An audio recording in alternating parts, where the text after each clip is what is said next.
Magandang hapon sa inyong lahat. At ito po ang aking lesson. Timeline ng kasaysayan ng pag-unlad ng wikang Pilipino.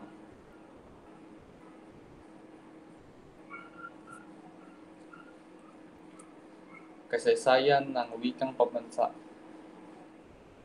Ang kasaysayan ng wikang Pilipino ay nagsimulang sumibol noong taong 1935 nang may saligang batas na nagtagdahana sa sariling wikang pambansa.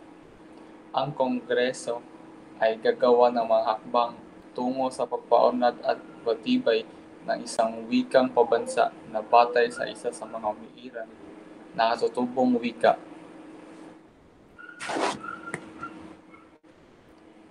Timeline. Kasaysayan ng wikang pambansang Pilipino. Noong 1550, naglabas ng kautusan ng Espanya na nagsasabi hanggat maaari dapat magtatatag ng paaralan para sa pagtuturo ng wikang Kastila sa mga Indio. Ngunit hindi rin naman ito naisang katuparan dahil mismong mga prailya ang nagtatakda na hindi maipalaganap o maituro ang kanilang wika at pinili na ilang pag-aralan ang wikang katutubo. Noong 1581, nailimbag ang RTY Diccionario de Tagala. Noong 1850, nabuo ang diksyonaryo sa wikang Cebuano.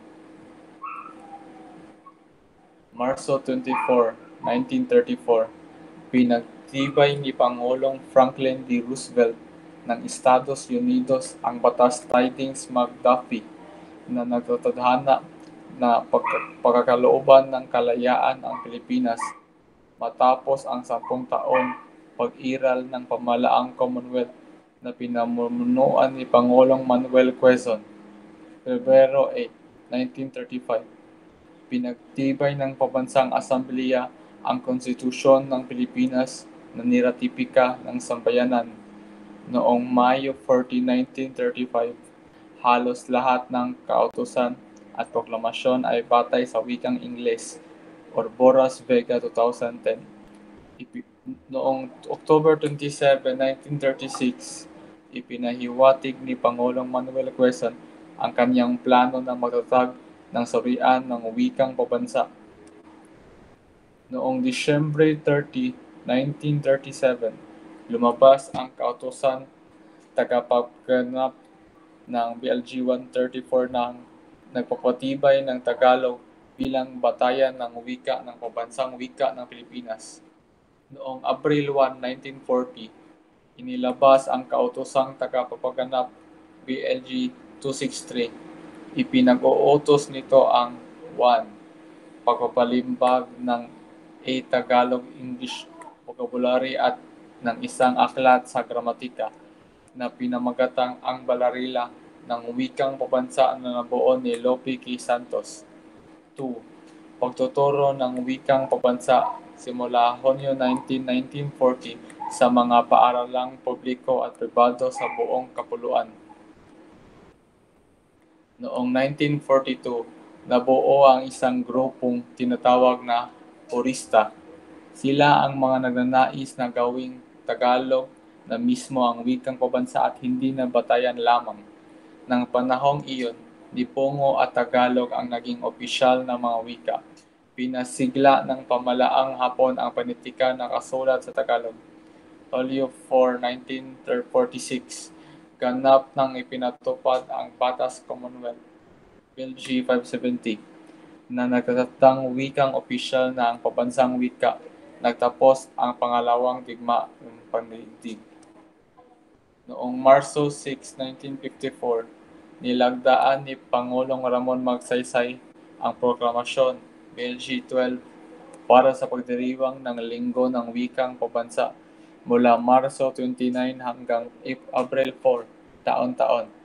Alinsunod ito sa pagbibigay puri sa kaarawan ni Francisco Balagtas bilang makata ng lahi. Noong Setyembre 1955, sinusugan ng proklamasyon BLG 186 ang paglilipat sa pagdiriwang ng Linggo ng Wika sa Agosto 13 hanggang 19.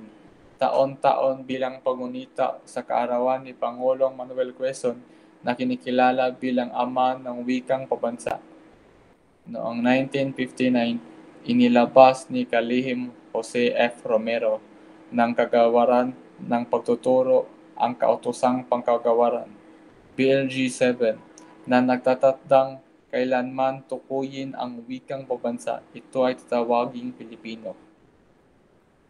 Pebrero 2, 1987, pinagtibay ang bagong konstitusyon ng Pilipinas sa Artikulo 14, Section 6 to 7. Nakasaad ang sumusunod. Section 6. Ang wikang pabansa ng Pilipinas ay Pilipino, samantalang nililinang ito ay dapat payubungin at pagyamanin pasalig sa umiiral na wika sa Pilipinas at iba pang mga wika. Section 7. Ukol sa mga layunin ng komunikasyon at pagtuturo ang mga wikang opisyal ng Pilipinas ay Pilipino at hanggang walang itinadhana ang batas. Noong 1987, pinalabas ng Kalihim Lourdes R. Quisumbing ng Departamento ng Edukasyon, Kultura at Palakasan ang Kautusan BLG 52 na nag-uutos sa paggamit ng Pilipino bilang wikang panturo sa lahat ng antas sa mga paaralan. Kaalinsabay ng Ingles na nakatakda sa Patakarang Edukasyon Bilingual.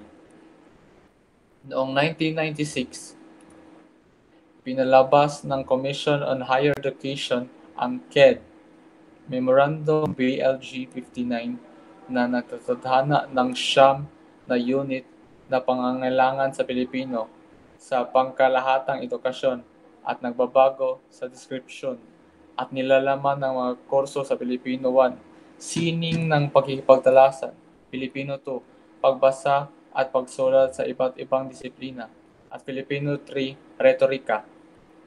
Noong Hulyo 1997, nilagdaan at ipinalabas ni Pangulong Fidel V. Ramos ang Proklama BLG 1041 na nagtatagda na ang buwan ng Agosto taon-taon ay magiging buwan ng wikang Filipino at nagtatagubilin sa iba't ibang sangay o tanggapan ng pamahalaan at sa mga paaralan na magsasagawa ng mga gawaing kaugnay sa taunang pagdiriwang.